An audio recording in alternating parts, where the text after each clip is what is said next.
السلام عليكم. يمكن ندير فيديو فيه 10 ديال الثواني ندوي فيه على هادشي ديال السبته ونقول لكم شنو هو السؤال والجواب راه ماشي خدمتي. ولكن صراحه ملي كنشوفوا بحال هاد المناظر هادو اللي واقعين في الشمال، سؤال واحد اللي خصو يتطرح، وسؤال واحد اللي خاص كلشي يعطي عليه الاجابه: كيف يمكن استرجاع ثقه الشباب المغربي في بلادهم؟ ولا كيفاش يمكن تبنى هاد الثقه ديال الشاب المغربي اللي باقي صغير، اللي باقي الحياه كلها قدامه، اللي باقي كيفكر في المستقبل، كيفاش تبنى هاد الثقه معاه ويقول بانه في المغرب نقدر ندير ونقدر نفعل ونقدر نترك، ويقدروا يشجعوني ويقدروا يعطيوني فرصه ويقدروا يديروا بزاف ديال الحوايج.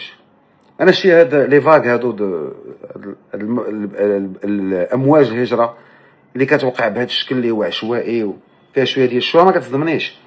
انا واحد ما عندوش، ما مقهور، ما لاقي حل، يقدر يجري حل ليه الباب ديال البحر يمشي المحيط الاطلسي يبغي يقطع للبرازيل. انا اللي كيضرني بزاف هو الناس اللي كيكونوا عندهم وضعيه واعره هنا وكل شيء، واحد الوقت كيخافوا على ولادهم وما عندهم الامكانيات كيصاوبوا الوراق يمشي لكندا، كيمشي لامريكان.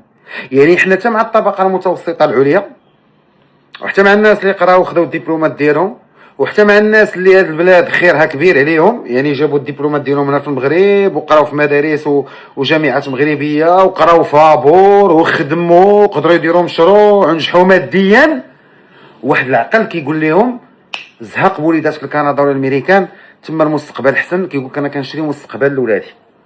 على كان عندك هذا الاشكال هذا، يعني ان الامر خطير جدا، يعني اننا في مكان عاجز انه يطمئن وليداته. نسبه البطاله عند الشباب مرتفعه، التعليم له ما له وعليه ما عليه، فيه مشاكل كثيره، خصوصا المشكل ديال التواصل مع هذوك الشباب. بزاف جايين من مناطق صعيبه، بزاف عندهم مشاكل مع والديهم. ما عندناش حنا حتى شي واحد ما كيهتم بالنفسيه ديال الشباب ملي كيكونوا كيقراو. ما كاينش ان ريسبونسابل اللي كيخدم معاهم توسكي بسيكولوجيك، ما كاينش اللي كيتذاكر مع الانسان في المشاكل ديالو النفسيه، في الخوف ديالو منين جاي منين نابع، كيفاش يواجه المستقبل، كيفاش يفكر. فاحنا كنهربوا لهادشي كامل وكنبقاو شنو نهضروا على السياسه. التقارب ما بين الجزائر واسبانيا، زيارات بيدرو سانشيز لعبد المجيد تبون، هذوك الانفصاليين الله يهديهم كياخذوا الجنسيه الاسبانيه حقا، وذلك مخافه ان يتم الاعلان ان البوليزاريو منظمه ارهابيه، وبذلك يكون الحق انها تقصف. كنبداو نمشيو لشي هضره بعيده، تقدر تكون ابعاد سياسيه، والمغرب هو اللي كيرخف باش كيضغط على اسبانيا ملي كيكونوا العلاقات متوتره. حزب سونا وبوديموس ديال اليسار الاسباني هما اللي كيساندوا البوليزاريو وما باغينش حل مشكله الصحراء، ومن بعد الاحزاب ديال اليمين المتطرف ديال اسبانيا هي اللي ما باغاش المغاربه يدخلوا. دابا كيقول لك اي واحد ما عندوش وراق خاصو يرجع.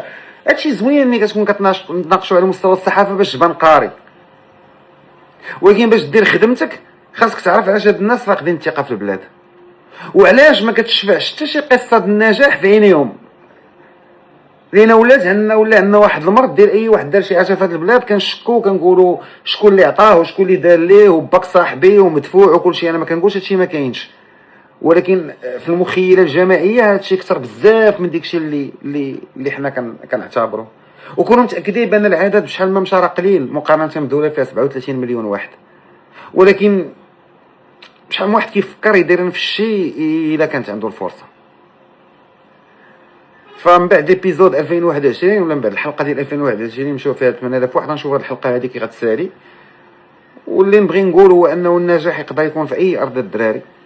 امنوا بالحظوظ ديالكم، خدموا على راسكم.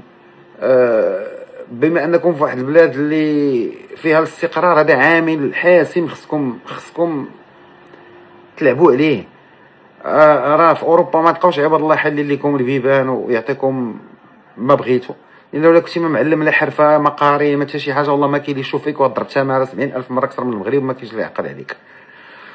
الله يدير اللي فيها الخير، والسلام عليكم ورحمه الله.